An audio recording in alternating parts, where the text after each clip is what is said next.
Have you ever stopped and wondered how you come across other people? That's important because whether or not we like to socialize as people who have autism, we still need to rely to some degree on other people.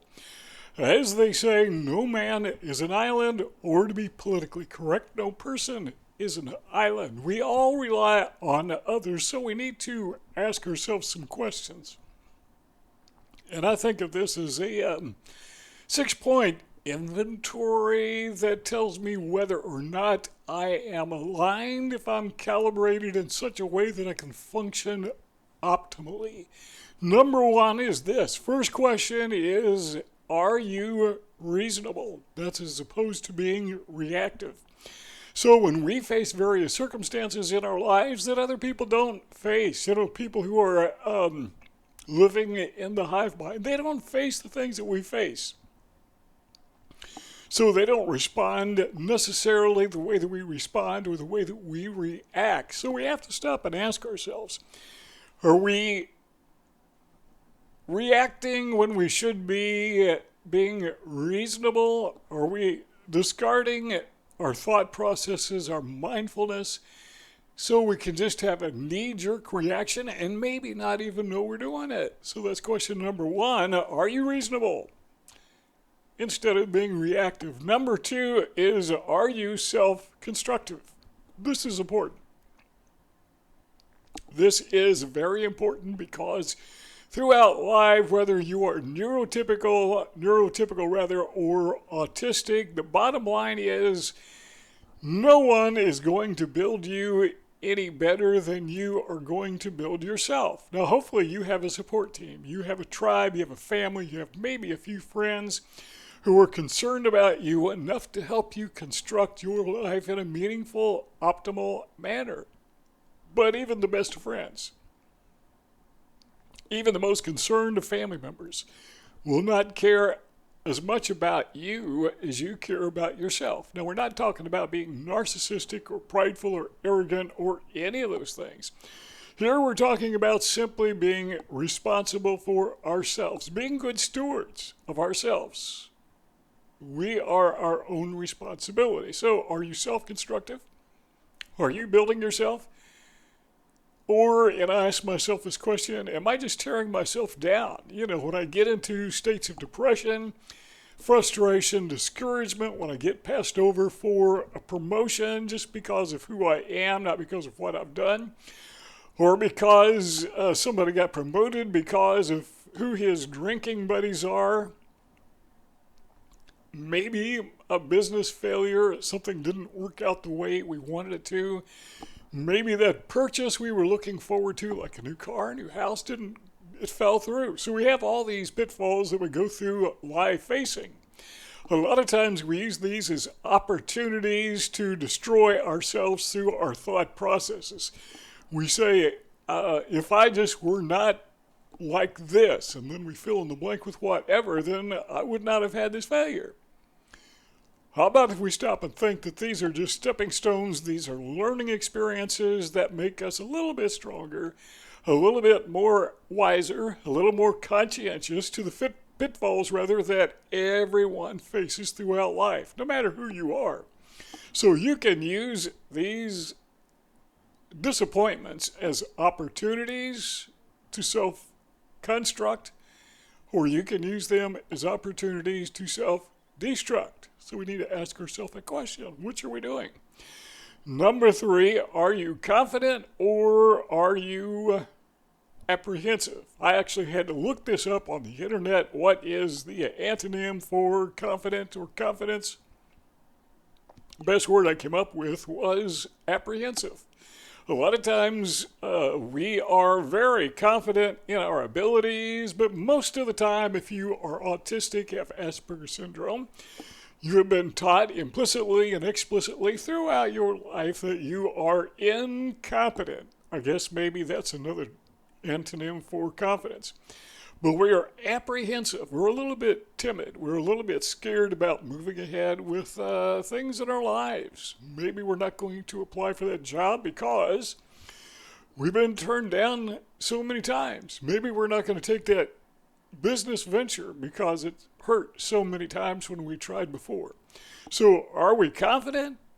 Well, let me say this. We talked about this in another video, I know, but if you're not confident you can do it, then you can't do it. It's just that simple. The way that I like to phrase it is competence follows confidence. Where there is no confidence, there can be no competence. You don't just accidentally do things. It's because you want to. You're confident that you can do it. Number 4. We got 6 of these. Then we're going to tie them all together as we always do. Number 4, are you consistent in relationships? And I know when I say that, people with autism are going to say, what relationships? But, virtually everybody has some relationship. It may not be a strong relationship, or it may be a strong relationship. You just don't have too many of them. But those that you have, whether they're strong or weak, whether they're few or many, are you consistent in those relationships? I mean, sometimes, you have a friend, you might just want to send them a birthday card. Let them know you're thinking about them. See somebody if you don't want to talk to them. None of us, I don't think, like small talk, but you can wave, right? You can give them a thumbs up. Maybe you can say hi if you can get that out. Or do we invalidate other people? We don't even know we're doing it, but when we ignore other people from their perspective, because this is the way it's done in the neurotypical hive mind, is they invalidate each other by ignoring each other. So you are ignoring somebody because you're inhibited. You're intimidated by the very presence because you go into that possum syndrome mode that we talk about so often. So you think, man, I wish I could be more charismatic. I wish I could be more personable. But this other person is thinking, this guy's a jerk. He is rejecting me. They see it as an affront. So we need to ask ourselves, are we being consistent? In our relationships, even as slight as those relationships or as thin as those relationships may be. Number 5. Do you need validation? Okay, I'll answer that question for you. Yes, you do. Everybody needs validation. Everybody needs to be reminded that we are somebody. If you were not somebody, you wouldn't have a body. You wouldn't be here, right? So you have talent, you have gifts. You may not be the greatest or the best at, who is? Well, the greatest and best. Narrow that down to one person out of 8-some billion people. Okay, we're not, that's hive mind thinking. That's where they think about getting to that alpha position. That's how they think. We can't think that way. Well, maybe we can, but typically we don't. It's just not part of who we are. But still, we need validation. And one thing that people with autism lack is validation because we have gone through life being invalidated, implicitly, explicitly.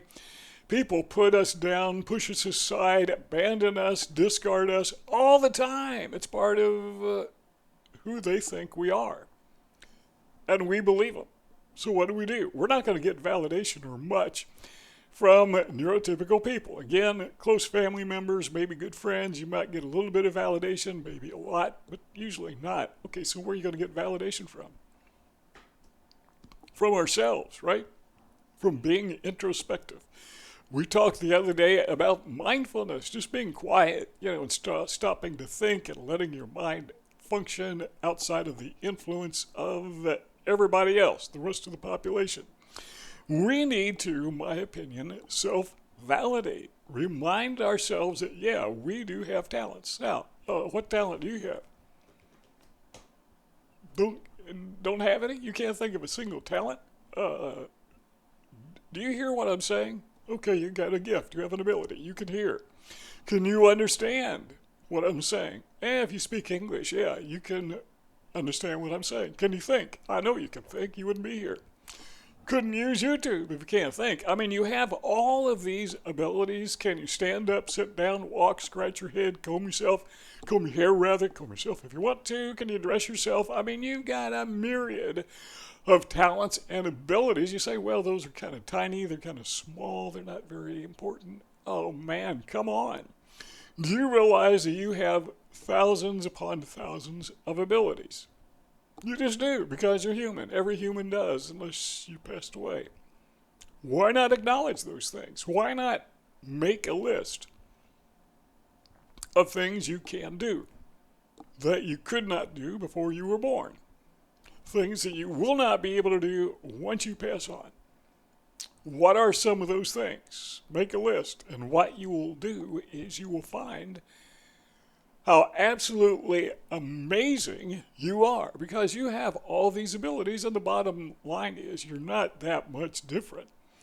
Outside of maybe your thinking process, you're really not that much different from people who live in the hive mind, the neurotypical hive mind. Now, they may be more talented in some areas sometimes. I'm not really athletic, I'm not very coordinated, but, I've got business acumen, I've had some success in business, that people in the hive mind, most of them don't have. Some of them are just almost comical.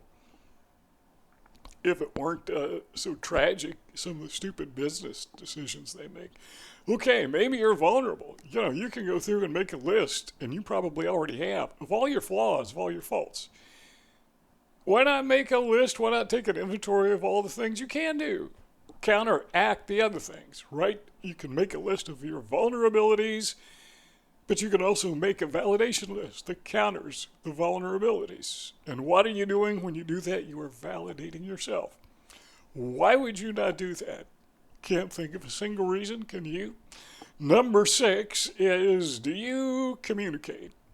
We touched on this just a moment ago, but I'm not saying that you need to be charismatic and outgoing and introvert. I'm just saying communicate with other people. It could be, as we said a second ago, maybe not small talk. I'm okay with small talk. I don't like to do it, but I'm okay doing it because I don't want to come across like a jerk. When I was younger, throughout most of my life, small talk was not difficult. It was impossible. I just couldn't do it. It was like I could not speak. We're getting the possum syndrome. But as I get older, learning to do it best I can. Still not good at it. I never will be. I don't think. But that's okay. I can do it. That's self-affirming. That's self-validating. I can do it. Maybe not as good as neurotypical people, but I can do it. Well, what if you can't talk? What if you come across as weird? Oh, wave. Do something. Give somebody a thumbs up. Whatever you want to do, but somehow communicate as opposed to just totally disassociate yourself. Perfectly okay with me if I could live in a little cabin out in the woods somewhere. All by myself, just me and the mosquitoes and maybe the bears or whatever lives out in the woods. I'd be okay with that. Wouldn't be okay with the mosquitoes, but it would probably be better than what I'm living in now, the way that I'm thinking, but that is not reality. We live in close proximity to the neurotypical hive mind. Communication is expected of us, and many times it's flat out necessary, especially if you have an emergency. We have to communicate to some degree. So why not do it? Totally disassociation. I got to tell you, I'm tempted to do it. When I get away from a crowd, I'm perfectly happy. What I think of rather is if I had been in that crowd, how traumatic it would have been. And by staying away from the crowd totally, I didn't experience those traumatic experiences. I call it trauma drama. Every crowd, every social structure, every hierarchy, they've got this trauma drama going on where they're competing with each other. I don't care for that, but I'm not going to totally disassociate, even though I'd like to feel good if I did. But I understand there's something necessary. So question number 6 is, do you communicate? Again, I'm not saying being super charismatic. I'm not saying being outgoing, not being an extrovert. You can be those things if you care to. I'm perfectly okay with it. But maybe you can't do those things. You just don't want to, but still have a level of communication so people know you're not totally out of touch or that you're not just being a jerk. Because that's what they think, Let's tie these together. What we are saying when we go over these 6 questions is, are you taking care of yourself? Now, we mentioned this before, but nobody else is going to take care of you the way that you take care of yourself. And the first thing you need to do, in my opinion, is just do this inventory. And when you listed 6 things, you could probably come up with 6 more that I didn't think of. And if you can put them in the comment section. There's a red dot, lower right-hand corner of your screen. When you click on that, you subscribe to our YouTube channel and become part of our family.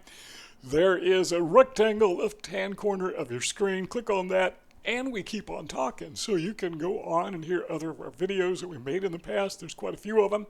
We'll see you all next time.